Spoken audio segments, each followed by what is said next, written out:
Na aula de hoje destacaremos um dos eventos mais marcantes do século XX. Nós vamos trabalhar na aula de hoje com a Revolução Russa de 1917. Primeiro nós vamos caracterizar esse processo. Se a Revolução Francesa foi o exemplo maior de revolução burguesa, já no século XVIII, a Revolução Russa foi o exemplo maior de uma revolução socialista.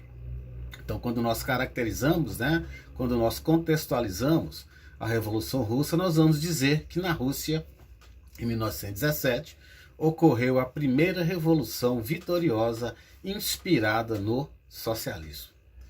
Primeiro, nós vamos destacar os fatores, os antecedentes que geraram a Revolução Russa de 1917. Nós vamos caracterizar no contexto político. Nós vamos caracterizar a Rússia vivenciando um contexto absolutista, na figura do czar Nicolau II. Nicolau II governava sendo apoiado pela chamada Igreja Ortodoxa. Então, enquanto na Europa já haviam ocorrido as revoluções liberais, revoluções estas que geraram a derrocada do antigo regime, na Europa, no século XVIII, a Rússia ainda vivenciava um contexto político baseado no absolutismo do czar Nicolau II, da dinastia dos Romanov. No contexto econômico, a Rússia era um país mais atrasado da Europa, passava por um processo de industrialização ligado ao capital estrangeiro. No contexto social, não havia liberdades individuais. A Igreja Ortodoxa ela monopolizava o ensino e possuía privilégios.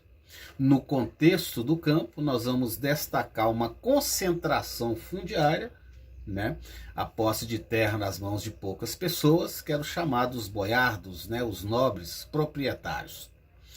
Os boiardos ou nobres proprietários, eles exploravam a mão de obra dos camponeses, que eram explorados de forma quase feudal. Já destaquei para vocês o contexto de um processo de industrialização, ainda incipiente no seu começo, contando com o aporte do capital estrangeiro, seja da Bélgica, França, Alemanha e Inglaterra. Bom, por que é importante nós destacarmos isso aqui? Para que nós possamos perceber como se deu a instalação de uma proposta socialista num país aí que não apresentava estrutura, tanto social quanto política e econômica, para a implantação do socialismo. Bom, em relação ao absolutismo, nós vamos destacar alguns grupos que mesmo apesar do governo impedir a existência ou conter a oposição, nós vamos destacar a existência de alguns partidos aí que faziam críticas ao czar. E nós vamos destacar já em 1901 o surgimento do Partido Socialista Revolucionário, composto por camponeses e intelectuais.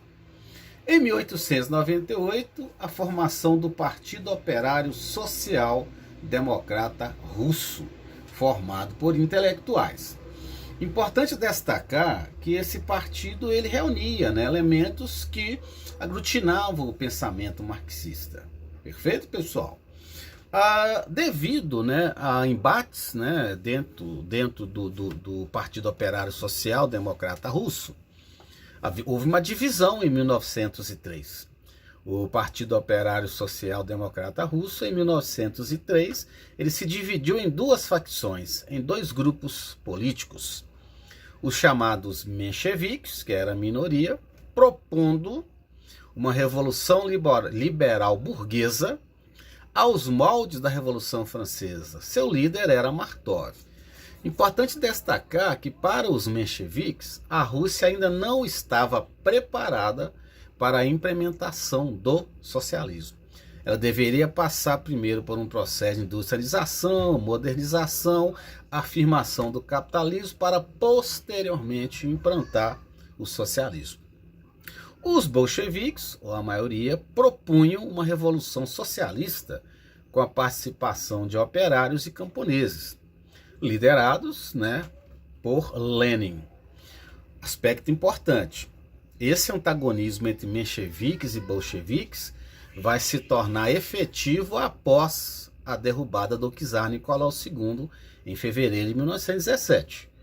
Eu vou explicar isso melhor para vocês na sequência aqui da nossa aula, tá? Mas não se esqueça que tanto mencheviques quanto bolcheviques, né, seguiam as determinações, né, de Karl Marx, né, aquela visão, né, voltada aí para a instalação do socialismo. Porém, divergiam na maneira, né, como seria instalado o socialismo naquele país, naquele momento. Bom, nós vamos destacar os momentos que vão acabar culminando com a queda do czar. Nós vamos destacar, inicialmente, a chamada Revolução de 1905, chamada de O Ensaio Geral por Lenin. Como entender esse processo? Primeiro, eu já destaquei para vocês o contexto social, político e econômico da Rússia em 1917. No contexto econômico, nós vamos destacar uma grave crise econômica, que começa a se tornar evidente a partir do envolvimento, né, da Rússia numa guerra contra o Japão, que objetivava a posse da Coreia e da Manchúria. Tá? É importante que vocês percebam que a Rússia saiu derrotada nesta guerra, a chamada Guerra Russo-Japonesa. Essa guerra acabou ampliando ainda mais a crise econômica naquele país, gerando uma crise de abastecimento, inflação e greves. Qual foi a consequência disso? Uma reação das massas. Em janeiro de 1905, nós vamos destacar uma passeata, um movimento pacífico, né, do povo em direção ao Palácio de Inverno do czar, né, uma manifestação pacífica que não foi entendida dessa forma pela polícia czarista, que abriu fogo contra a população. Foi o chamado Domingo Sangrento, em janeiro de 1905. Essa reação do czar contra esse movimento, né, pacífico, né, das massas, acabou aumentando ainda mais a insatisfação contra o czar, o que se refletiu em todo o país, né, em vários pontos do país ocorreram insurreições, né, lideradas por camponeses, outras nacionalidades e até militares participaram desse movimento de contestação ao czar. O czar acabou agindo de forma muito violenta contra essas manifestações populares. Perfeito, pessoal? Bom, por isso que o Domingo Sangrento, ele é o ponto de partida nesse sentido. Ele é chamado de um ensaio geral por um dos líderes bolcheviques, né, o Lenin. Nós temos algumas imagens, né, do Domingo Sangrento e o ensaio geral. Bom, um aspecto importante que nós vamos destacar é a organização dos operários, camponeses e soldados em relação ao movimento de reação ao czar. Então foram criados os chamados sovietes, que eram conselhos de operários, camponeses e soldados, que passaram a fazer essa articulação para a derrubada do czar, a instalação, né, do socialismo. Bom, além desse contexto da guerra russo-japonesa, que foi desastrosa para a Rússia, nós vamos destacar aqui um outro fator que vai ampliar ainda mais essa crise econômica e a insatisfação contra o czar. Nós vamos destacar a participação da Rússia na Primeira Guerra Mundial. Então, muitos soldados, táticas antigas, comando ineficiente, pouca aparelhagem, abastecimento precário. Isso acabou gerando derrotas constantes para a Rússia na Primeira Guerra, né? O que fez ampliar ainda mais a insatisfação contra o governo do czar Nicolau II. O czar acabou perdendo o controle, né, sobre o país. Mais de 5 milhões de mortos nessa guerra, né, na Primeira Guerra Mundial. E em fevereiro de 1917, o czar é deposto, né, dentro da chamada Revolução de Fevereiro, né, ou Revolução menchevique. Vamos destacar como ocorreu a revolução.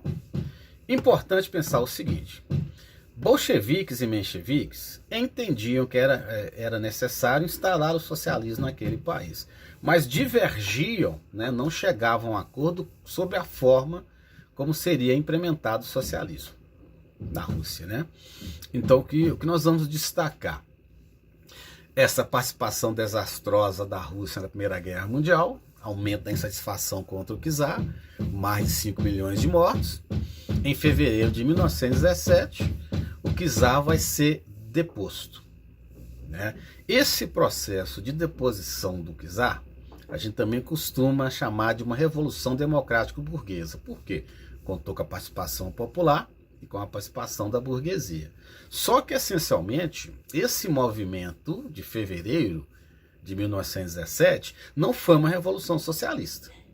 Isso porque, naquele momento, nós vamos destacar uma liderança liberal burguesa nesse processo, né, pós-deposição do czar.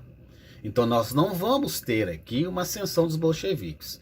A ascensão dos bolcheviques vai se dar entre outubro e novembro de 1917. Então a Revolução de Fevereiro foi tipicamente uma revolução liberal burguesa. Perfeito, pessoal? A Rússia ainda permanecia na Primeira Guerra Mundial. Nós vamos destacar o aumento da crise econômica, aumento da insatisfação contra o czar, e é exatamente nesse momento que nós vamos destacar a atuação daqueles conselhos de operários, camponeses e soldados, chamados de sovietes. Nesse momento nós vamos destacar a ascensão dos sovietes. E naquele momento nós vamos também começar a perceber a atuação do grande líder bolchevique, o Lenin. Lenin atuando ativamente junto às massas, né, junto aos sovietes. O Lenin então vai começar a desenvolver as famosas teses de Abril, pregando paz, terra e pão, todo o poder aos sovietes. Paz, terra e pão. Como entender isso? A paz seria a saída imediata da Rússia da Primeira Guerra Mundial. A terra, uma reforma agrária naquele país. E o pão, um alimento para a população mais pobre. E pregando todo o poder aos sovietes. Houve a formação da Guarda Vermelha, liderada por Trotsky. Em outubro de 1917, o soviete de Petrogrado, liderado por Trotsky, ataca o Palácio de Inverno. Os bolcheviques tomaram o poder. Então, bastante cuidado.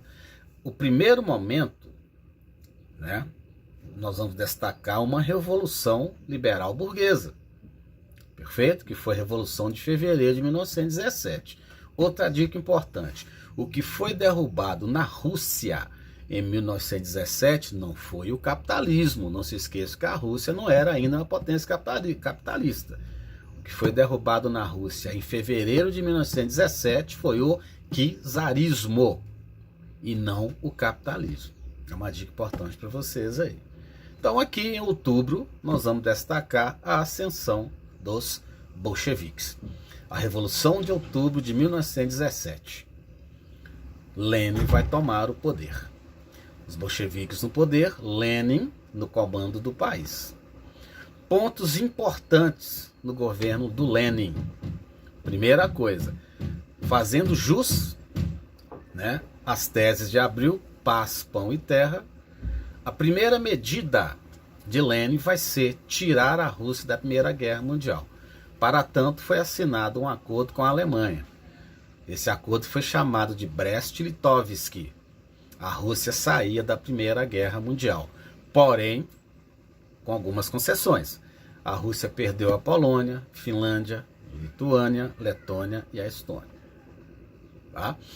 Nós vamos destacar também no governo Lenin a reforma agrária, nacionalização de empresas e os sovietes controlando as fábricas.